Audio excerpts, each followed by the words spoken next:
Hello students, आपका मेरे channel smart study में स्वागत है। स्टूडेंट्स, आज हम शिक्षा निदेशालय की तरफ से दी जाने वाली वर्कशीट नंबर 13 करेंगे, जो कि क्लास 7th की है और विषय है गणित। ये वर्कशीट 10 नवंबर 2020 की है। तो आइए शुरू करते हैं आज की वर्कशीट शुरू करने से पहले प्लीज़ मेरे चैनल को सब्सक्राइब कर दीजिए। तो आइए देखते हैं आज की वर्कशीट, राशियों की तुलना। तो आइए देखते हैं वर्कशीट बेटा। अनुपात से प्रतिशत। जब राशि के भाग अनुपात में दिए होते हैं तो हम उन्हें प्रतिशत में इस प्रकार बदलते हैं। 15 मिठाइयों को मोनू और सोनू में इस प्रकार बांटे कि मोनू को 3 मिठाइयाँ और सोनू को 12 मिठाइयाँ मिली। उन्हें कुल मिठाई का कितना प्रतिशत मिला? तो देखिए बेटा क्या किया गया है इसके अंदर। हमें 15 मिठाइयाँ थी, जिसमें से मोनू और सोनू को 3 और 12 मिठाइयाँ मिली, तो हमें प्रतिशत निकालना है।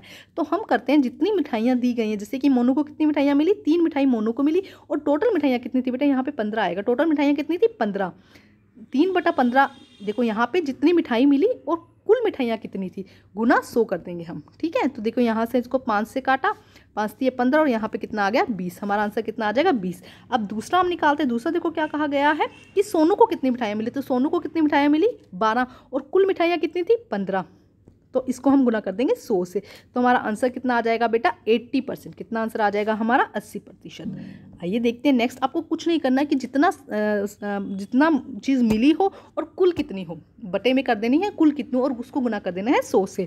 बढ़त या घटत प्रतिशत रूप में देखो क्या लिखा। आइए आओ जाने की राशि का बढ़त या घटत प्रतिशत के रूप में प्रारंभिक राशि पर होता है।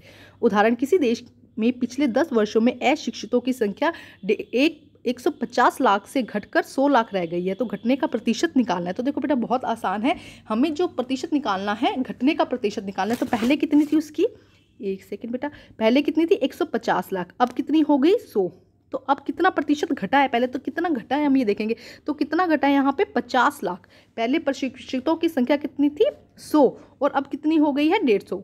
तो कितना घटा है 50%। जो प्रशिक्षित हैं उनकी संख्या, कोई अशिक्षितों की संख्या घटी है। तो अब देखो घटा कितना है 50, है ना। और शुरू में कितना था, कितने से बात हुई थी 150 में। 150 से क्या हुआ है, घटी हुई है ना इस साल। तो क्या हो जाएगा 150 गुना में 50 बटा 150 गुना 100। तो इसको हम सोल्व करेंगे तो आंसर कितना आएगा 33 सही 1/3। बेटा थोड़े जब हम क्वेश्चन आंसर करेंगे तो आपको और भी अच्छे से ये क्लियर हो जाएगा। नेक्स्ट देखिए, क्रय और विक्रय मूल्य।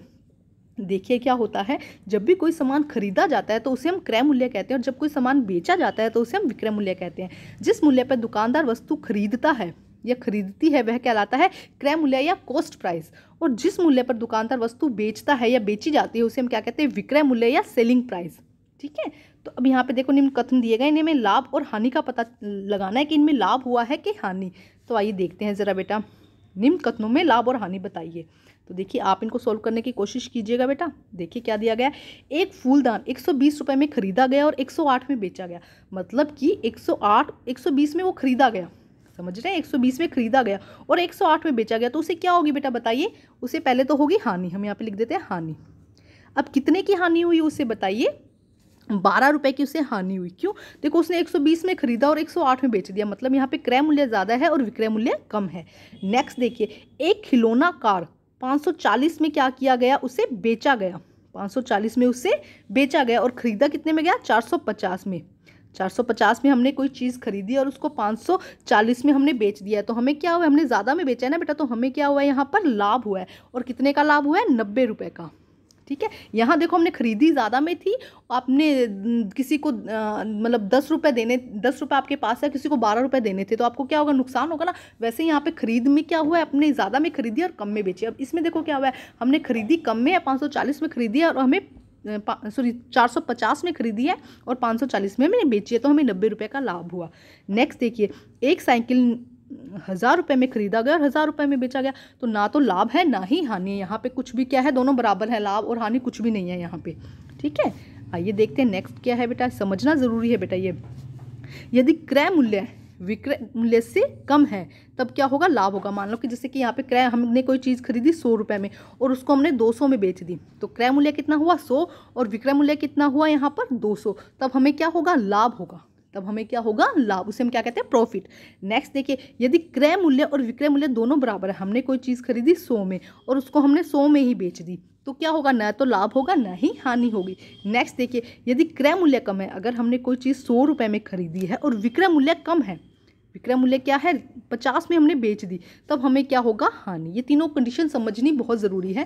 जब हमने जितने में खरीदी उतने में बेच दी तो ना हमें लाभ होगा ना हमें हानि होगा। हमने 100 रुपये में खरीद के 200 रुपये में बेच दी, हमारा क्रय मूल्य विक्रय मूल्य से कम है, मतलब विक्रय मूल्य हमारा क्या है, ज़्यादा है, तब हमें क्या होगा, लाभ। इसी तरह अगर हमने क्रय मूल्य हमारा ज़्यादा हो गया, हमने खरीदी ज़्यादा में है, बेची कम में है, क्रय मूल्य हमारा क्या हो गया, ज़्यादा, तब हमें क्या होगा, हानि। ठीक है स्टूडेंट, अभी क्वेश्चन से करेंगे तो उससे हमें बहुत अच्छे से समझ में आ जाएगा। अब हम थोड़ा जल्दी से देखते हैं बेटा इन एग्जांपल्स को। एक वस्तु 50 रुपये में क्रय की जाती है और 12% हानि पर विक्रय कर दी जाती है, उसका विक्रय मूल्य ज्ञात करो। तो देखो, कोई वस्तु खरीदी गई है 50 रुपये में और उस पर हमें कितना हानि हुआ है, 12%।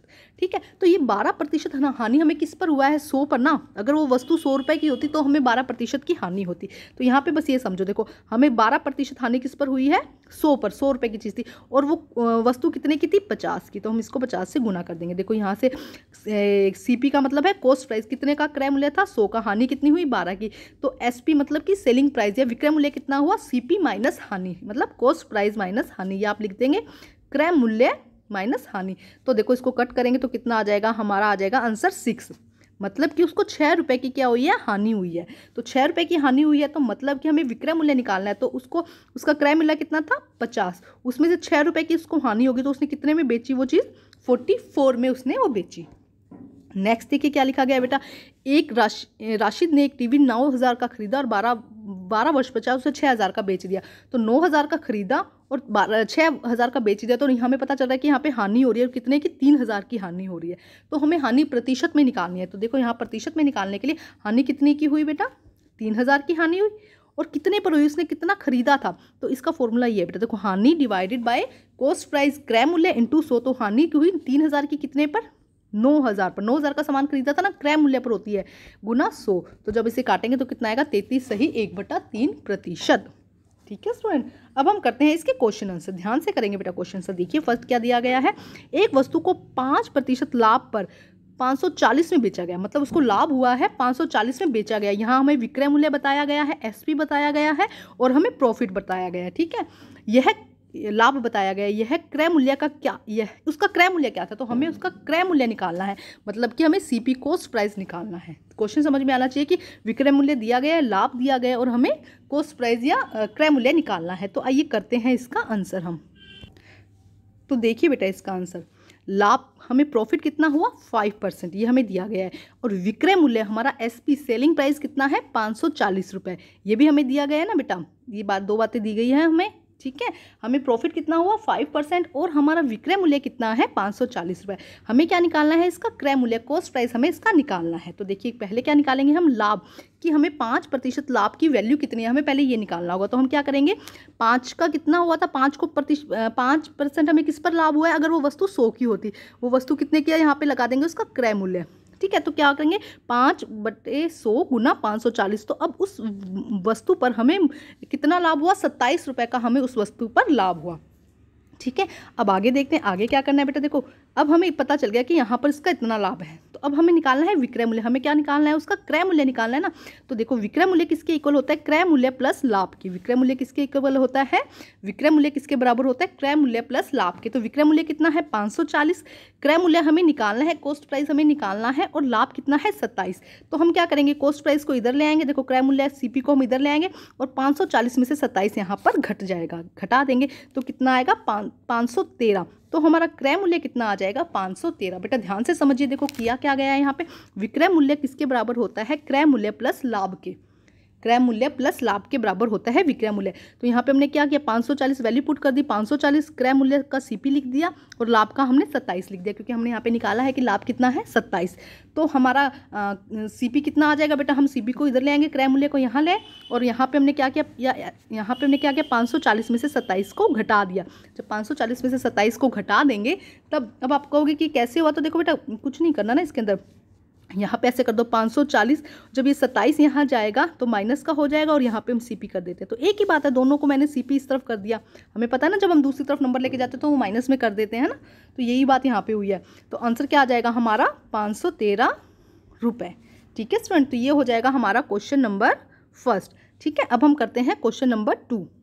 देखिए स्टूडेंट, क्वेश्चन नंबर 2, एक दुकानदार ने एक कुर्सी 375 में खरीदी और 400 में बेच दी, लाभ प्रतिशत ज्ञात करो। सीधा सा दिया गया बेटा, ये क्वेश्चन बहुत आसान है। 375 में खरीदी मतलब ये उसका क्रय मूल्य हो जाएगा, और 400 में बेच दी ये उसका विक्रय मूल्य हो जाएगा। तो हमें लाभ प्रतिशत निकालना है। तो आइए करते हैं इसका आंसर हम।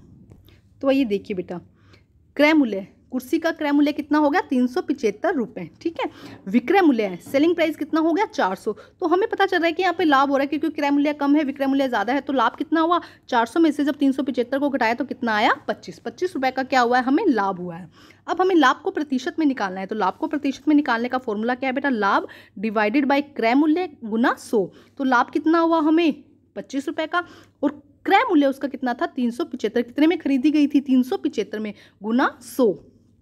ठीक है, तो जब इसको गुना करेंगे, इसको काटेंगे तो बेटा यहाँ पे कितना आ जाएगा हमारा 12 आ जाएगा यहाँ पे कट करने से, और उसको फिर हम काट देंगे तो कितना आएगा, देखो यहाँ पे आ जाएगा हमारा, यहाँ पे आ जाएगा हमारा 3, और यहाँ आ जाएगा हमारा 20। ठीक है, 15 आएगा शायद ना। तो यहाँ पे क्या, देखो कट करके देख लेते हैं ना हम। तो यहाँ पे देखो क्या आएगा बेटा, 25 के टेबल से ही कट कर देते हैं हम। तो कितना आएगा, यहाँ पे 1 आ जाएगा, और यहाँ पे कितना आ जाएगा 15। ठीक है, अब देखो फिर कट करते हैं तो 5 थी 15, और ये देखो 20 है ना, ये आ गया हमारा 20/3। जब इसको भाग करेंगे तो हमें प्रॉफिट और लाभ कितना हो जाएगा बेटा, लाभ हो जाएगा हमें 6.66% का हमें लाभ हो जाएगा। ठीक है स्टूडेंट, तो इस तरह से आपको ये क्वेश्चंस करने, और अपनी एनसीईआरटी लेकर बैठिए और उसमें से कुछ और क्वेश्चंस की करने की प्रैक्टिस कीजिए। तो बेटा आज की वर्कशीट कंप्लीट होती है। वर्कशीट कंप्लीट करके अपने टीचर से चेक कराइए, और प्लीज़ मेरे चैनल को लाइक कीजिए, सब्सक्राइब कीजिए और शेयर कीजिए। Thank you students.